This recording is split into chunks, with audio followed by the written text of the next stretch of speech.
நாடாளுமன்றத்தில் ராகுல் காந்தியின் பேச்சு அனல் பறந்தது. 10 ஆண்டுகளுக்கு பிறகு நாடாளுமன்றத்தில் ராகுல் காந்தி ஆற்றிய உரை மக்கள் மனதில் எந்த மாதிரியான தாக்கத்தை ஏற்படுத்தி உள்ளது என்பதை பார்க்கலாம். 1 மணி நேரம் 40 நிமிடங்கள் பல குறுக்கீடுகள் இருந்தாலும் அதையும் மீறி சில இடங்களிலே அனுமதிக்கப்பட்டு பேசியிருக்கிறார்கள்.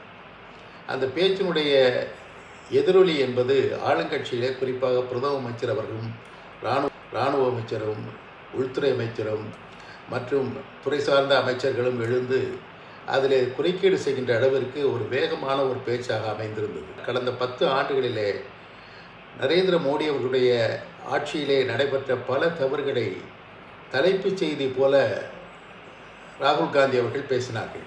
மக்களுடைய துன்பங்களை எடுத்துச் சொன்னார், வேலையில்லா திண்டாட்டத்தை பற்றி எடுத்துச் சொன்னார், எத்தனை கோடி மக்கள் துன்பப்பட்டு கொண்டிருக்கிறார்கள் என்பதை பற்றியெல்லாம் எடுத்துச் சொன்னார், விவசாயிகளுடைய போராட்டத்தை பற்றி எடுத்துச் சொன்னார், அவருடைய பிரச்சனைகளை எல்லாம் நீங்கள் தீர்வு காண வேண்டும் என்று சொன்னார்கள். இவ்வாறு எல்லா வகையான பேச்சுக்களையும் பேசக்கூடிய ஒரு வாய்ப்பு நம்முடைய பாராளுமன்றத்திலே கிடைத்தது என்பது நம்முடைய மரபுகளை நாம் காத்திருக்கிறோம் என்ற பெருமைதான் இருக்கிறது. கடுமையான புரட்சி ஏற்படுத்த இந்திய நாட்டில் ஒரு புரட்சி, யுக புரட்சின்னு சொல்லுவாங்க கம்யூனிஸ்ட் கட்சியில். இவர் பேச்சு புரட்சியில் ஒரு நாடாளுமன்றத்தில் தன்னுடைய பேச்சினாலேயே ஒரு புரட்சியை இந்திய நாடாளுமன்றத்தில் ஏற்படுத்தி இருக்கிறார் ராகுல் காந்தி அவர்கள்.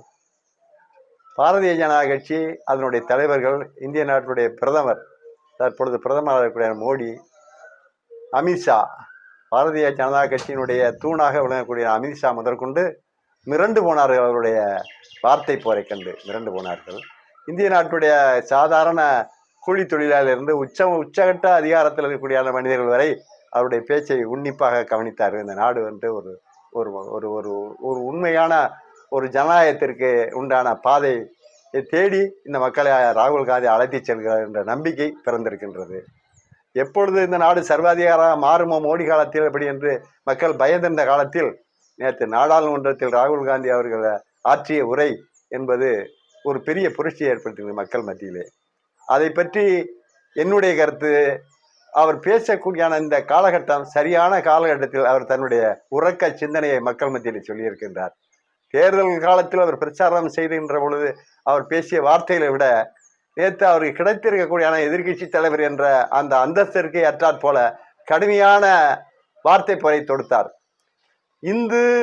பாரதிய ஜனதா கட்சி இந்து மக்களை பாரதிய ஜனதா கட்சி காப்பாற்றவில்லை என்பது 100க்கு 100% உண்மை. அது ஓட்டு வாங்குவதற்காக அந்த மக்கள் இந்து மக்களை பயன்படுத்திய தவிர அந்த மக்களுக்கு எதுவுமே அந்த கட்சி செய்ததில்லை.